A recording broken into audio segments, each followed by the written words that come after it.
As far as your Spanish and your Portuguese language learning journey goes, how have you balanced both of those? I've heard that those two languages are fairly similar, right? Yeah. So, like, you get mixed up a lot. Yeah, they're very similar. It's kind of it's funny. It's funny that it ended up this way because oftentimes something normal in Spanish might be something inappropriate in Portuguese or vice versa. Oh. So you can get into some trouble. Okay. But I think one thing that's helped me is like focusing on the way that the languages make me feel. Yeah. And so it's just like Portuguese. They're similar, the Portuguese and Spanish, but I feel differently when I'm speaking them, and they feel differently in my mouth. Really? Yeah. So that's how I distinguish them. Do you have like a whole strategy that you had, or it was just, I don't know, you just kind of went with the flow? In terms of distinguishing them? Yes. Start distinguishing them. So yeah, that was a struggle for me for sure. I started with Spanish before I started Portuguese, and then once I started studying Portuguese, then I kind of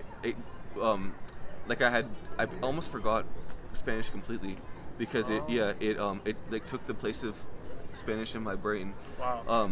But I think I don't know if I had a specific strategy.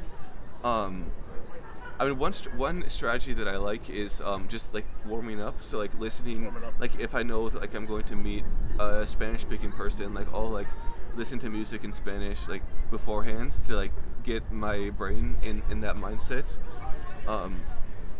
But I think just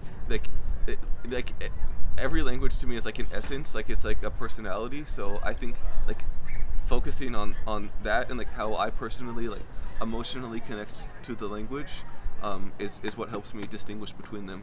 And I think that problem not only exists for languages that are similar, but also I think anyone who studies multiple languages is going to confuse them sometimes, even if they're two completely different languages.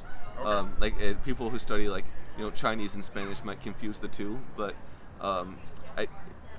for me, I think just focusing on the way that they make me feel is what helps me distinguish between them.